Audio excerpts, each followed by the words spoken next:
Hello everyone. तो चलो हम 22 सितंबर हाँ सितंबर ही है का इंडेक्स देख लेते हैं। पहले हम निफ्टी देखते हैं। निफ्टी अगर मैं 1 आवर में देखता हूँ, देखो निफ्टी अगर मैं 1 आवर में देखता हूँ तो ठीक है, क्लियर क्लियर लाइन्स है, ऐसा कुछ नहीं दिख रहा है कि एक प्रॉब्लमेटिक सिचुएशन है। यहाँ से रेसिस्ट करेगा, फिर ये एक जोन आ रहा है, अगर उसके नीचे हम निकलते हैं तो यहाँ तक एक जोन है। देखो आपको लग रहा होगा कि क्या ये सब जोन्स काउंट करेंगे, नहीं करेंगे, क्योंकि फर्स्टली जोन का मतलब जो प्रेजेंट 2 3 दिन 4 दिन के कैंडल्स हैं वो सबसे ज़्यादा इफेक्टिव रहते हैं। क्योंकि अब यहाँ पर एक पूरी कैंडल ग्रीन आई है तो पूरी कैंडल रेड आने का भी चांस होता है। और ये भी सपोर्ट करेगा, क्योंकि एक प्रॉब्लम क्या है इस ये साथ में अगर हम लोग देखें तो जब ये ब्रेकआउट दिया है तो इधर पे होल्ड करके निकला है, इसका मतलब इसका पावर है, इसीलिए as a support market consider करके इधर रुक रहा था। ठीक है, तो चलो निफ्टी तो ऐसे हो गया। बैंक निफ्टी अगर हम देखते हैं, बैंक निफ्टी भी क्लियर है। बैंक निफ्टी देखो, बैंक निफ्टी में यहाँ सपोर्ट है, फिर ब्रेक किया, फिर ऊपर की तरफ यहाँ कंसोलिडेट किया, मतलब ये भी एज एक सपोर्ट एक्ट करेगा, फिर ये एक सपोर्ट एक्ट करेगा। अब ये बीच में जो लाइंस हैं ये कहीं ना कहीं 1 आवर में नहीं दिख रहा है, लेकिन अगर मैं नहीं, 1 आवर में भी दिख रहा है। देखो इधर से उस दिन मार्केट जब इधर से पूरा ऊपर निकला था तो ये एक सपोर्ट की तरह काम करेगा। तो अब चलते हैं हम निफ्टी 1 मिनट में। निफ्टी 1 मिनट देख लो, मैंने ये ड्रॉ क्यों किया है, ये लाइन मैंने क्यों ड्रॉ किया है, क्योंकि उस दिन मार्केट एक 3 4 दिन पहले यहाँ पे सपोर्ट खा रहा है, तो कहीं ना कहीं इधर भी सपोर्ट खा सकेगा, जैसा इधर एक बार खा के निकला है और फिर ब्रेक करके फिर एक बार कंसोलिडेट कर रहा है। तो 2 3 दिन 4 दिन पहले का हम लोग लेके चलते हैं कि ठीक है यहाँ से मार्केट आ सकता है, क्योंकि वो ताज़ी न्यूज़ रहती है तो लोगों के दिमाग में रहता है कि यहाँ से मार्केट कहीं वापस गिर सकता है। और बैंक निफ्टी हम लोग अगर देखते हैं, बैंक निफ्टी क्लियर है। तो बैंक निफ्टी उस दिन मार्केट यहाँ से एक तो ये लाइन थी, ठीक है, ये लाइन कहीं ना कहीं यहाँ से मार्केट गिरा था तो हमने इधर अच्छा खासा एंट्री लिया था, और यहाँ तक ये मतलब गैप क्लोजर है तो ये भी एक जोन होगा। फिर यहाँ से जो हमने एंट्री ली थी ये एक जोन होगा, फिर फिनिश होने के बाद ये भी एक जोन होगा। मतलब जोन का मतलब देखो, इधर होल्ड करके नीचे आया, फिर ऊपर गया, फिर नीचे आया, फिर ये एज अ शोल्डर बन जाएगा, तो जैसे ही ये टच किया नीचे आ गया। ठीक है, अब हम मार्केट देख लेते हैं। देखो बैंक निफ्टी में एक चीज़ क्या है, उस दिन हमने देखा था मार्केट इधर ब्रेकआउट देके मार्केट नीचे निकल गया, कुछ रीजंस थे इसीलिए हमने इधर एंट्री नहीं ली थी, बट मार्केट ये एक ब्रेकआउट था, ये लेके मार्केट नीचे जा रहा था। तो आज एक काइंड ऑफ एक ट्विन ट्रेड था। ट्विन ट्रेड का मतलब सेम ट्रेड कॉपी होना, मतलब ट्विंस किसे कहते हैं, सेम मुंह के बच्चों को कहते हैं ना, वैसे ही सेम ट्रेड था, जैसा जैसा सेम तरह से सेम जगह से ब्रेकआउट लेके मार्केट फिर एक सेम मोमेंटम में ऐसा नीचे निकल रहा है, या फिर सेम ब्रेकआउट देके ऊपर निकल रहा है, जिससे ट्विन ट्रेड पता नहीं है। और मैंने वीडियो डाला हुआ है यूट्यूब चैनल पे ट्विन ट्रेड स्ट्रेटजी के बारे में, वो आप जाके देख सकते हो। तो चलो मार्केट ने क्या किया, मार्केट में अब एक चीज़ क्या है, मार्केट में नीचे गैप है, मार्केट में नीचे गैप है, लेकिन मार्केट ने क्या किया, मार्केट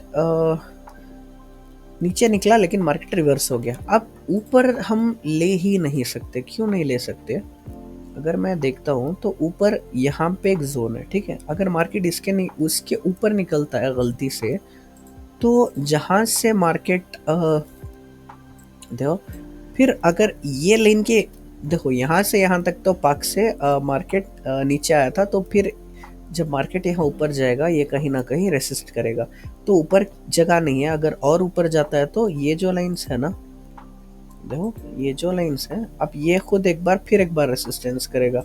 अगर इसके भी ऊपर निकलता है तो ये हमने इधर लिया था तो ये एक रेसिस्टेंस क्रिएट करेगा। तो एक स्मॉल टारगेट से वहाँ हम एंट्री नहीं कर सकते, बेहतर यही था कि मार्केट कुछ प्राइस एक्शन बना के नीचे गिर जाता। तो मार्केट ने वैसे ही कहीं ना कहीं किया, लेकिन मैंने एंट्री नहीं की, क्योंकि एक सही तरीके से प्राइस एक्शन देके मार्केट नहीं गिरा। देखो बैंक निफ्टी भी सेम क्या किया, बैंक निफ्टी नीचे निकला, फिर बैंक निफ्टी अच्छा खासा ऊपर गया, फिर ये जोन पे मार्केट ने टच करके नीचे आया, यहाँ पे एक स्लाइड ब्रेकआउट भी दिया।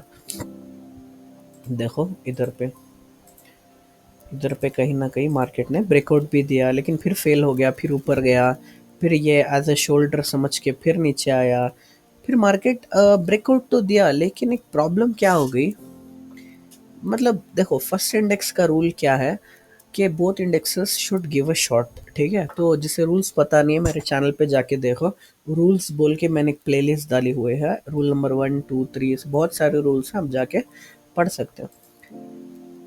तो ये जब मार्केट इधर ब्रेकआउट दिया तो कहीं ना कहीं ये एक स्टेबल नहीं था, क्योंकि मैं चाह रहा था कि एक ट्रैप कंप्लीट हो, क्योंकि एक रूल ये भी है कि डायरेक्ट ब्रेकआउट्स पे एंट्री हम लोग नहीं लेते। तो मैं चाह रहा था एक ट्रैप कंप्लीट हो, कहीं ऊपर जाके ट्रैप करके नीचे आके इधर होल्ड करता तो शायद मैं एंट्री करता। लेकिन प्रॉब्लम क्या हो गई, बैंक निफ्टी बहुत नीचे चला गया। देखो बैंक निफ्टी का फर्स्ट टारगेट ये था, क्योंकि ये एज ए शोल्डर एक्ट कर सकता था। 1 आवर में तो दिख रहा है, 1 आवर में ऐसा लगता है कि यहाँ से लेके अगर गिरेगा फिर मार्केट तो इधर तक आएगा। यहाँ से ऑलरेडी टच करके जा चुका है, तो ये स्टेप निकलेगा, यहाँ से लेके यहाँ तक आएगा। लेकिन फिर भी मैं हमेशा फर्स्ट टारगेट्स पे एग्जिट कर लेता हूँ, तो कहीं ना कहीं मार्केट यहाँ तक आने का मेरे दिमाग में था। लेकिन बैंक निफ्टी क्या किया, बैंक निफ्टी एकदम दबा दबा के गिर गया। 2.5 पे मार्केट किधर था, 2.5 पे मार्केट जस्ट ब्रेक किया था, ठीक है, अभी इधर ही था, लेकिन बैंक निफ्टी बहुत नीचे चला गया था। तो मेरे दिमाग में था कि अगर मार्केट ये एकदम और एक कैंडल भी आके टच करके रिवर्स हो गया तो बैंक निफ्टी तो पाक से ट्रैप करके कहीं ऊपर ना निकल जाए। तो मैं ऐसा सोच रहा था, बट चलो ऐसा हुआ नहीं। मार्केट क्या किया, बैंक निफ्टी बहुत नीचे आया, फिर जब प्रॉपर बैंक निफ्टी रिट्रेसमेंट पे गया, ये तो रिट्रेसमेंट की लाइन थी ना, जब प्रॉपर रिट्रेसमेंट पे इधर गया तो निफ्टी किधर था, निफ्टी ऑलमोस्ट इधर आ गया था। देखो 215, 215 का मतलब बैंक निफ्टी जो था, एक मिनट, बैंक निफ्टी का जो ये मेन जोन था, अब ये मेन जोन के कहीं ना कहीं ऊपर आ गया था। तो मतलब ये मैं अब एक रूल अपडेट कर रहा हूँ कि ये सिर्फ रिट्रेसमेंट रूल है, लेकिन सिर्फ इंडेक्स में है। ये इक्विटी में नहीं, सिर्फ अगर हम ऑप्शन ट्रेड करते हैं तो ही कंसिडर होगा। अगर एक इंडेक्स बहुत नीचे आ गया है, फिर एक जब वो वापस रिट्रेसमेंट के पास जाता है प्रॉपर लाइन पे, और एक इंडेक्स जस्ट ब्रेकआउट करके और इसके रिट्रेसमेंट की पावर के खातिर जब ये जोन के ऊपर भी आ जाता है, तो हमें दिमाग में रखना चाहिए कि कहीं ये गोल्डन हॉर्न हो के वो प्रॉपरली ना निकल जाए। तो हमें उसका पीई लेना चाहिए जो प्रॉपर रिट्रेसमेंट पे आया है, क्योंकि अगर मार्केट ने ब्रेक भी किया तो ये प्रॉपर बाइंग सेट चला जाएगा, क्योंकि एक जोन ब्रेक कर दिया, 2 जोन अगर ये इसके भी ऊपर ब्रेक करता तो प्रॉपर बाइंग सेट होता, तो इसलिए स्टॉप लॉस भी छोटा होता। तो चलो ये दिमाग में रख लेते हैं कि अगली बार अगर एक इंडेक्स ब्रेकआउट देता है, दूसरा नहीं देता, और एक इंडेक्स बहुत नीचे जाके फिर जब रिट्रेसमेंट पे आता है, और एक इंडेक्स जो है थोड़ा रिट्रेस करके फर्स्ट इंडेक्स के पावर से एकदम बहुत ज़्यादा ऊपर भी चले जाता है, तो हमें दिमाग में रखना चाहिए कि ये इंडेक्स एक गोल्डन हॉर्न बना के नीचे भी जा सकता है। तो हमें जो इंडेक्स प्रॉपर रिट्रेसमेंट पे आया है उसे हमें खरीदना चाहिए। तो मेरे दिमाग में था कि मार्केट अभी इसके ऊपर ही टिक रहा है, तो शायद मार्केट अगर थोड़ा नीचे आके इधर पे ब्रेक लेता तो शायद मैं एंटर कर लेता। बट मार्केट यहाँ से एकदम प्रॉपर मिला ही नहीं, जर जर जर चला गया, तो कहीं ना कहीं मुझे एंट्री नहीं मिली। ठीक है, मैं मेरे रूल्स जो हैं बहुत पक्के पक्के फॉलो करता हूँ, तो इसीलिए मैंने नहीं लिया। बट अगली बार से हम, जैसे मैंने बोला, वो रूल याद, सिर्फ और सिर्फ ये रिट्रेसमेंट रूल ऑप्शन के लिए है।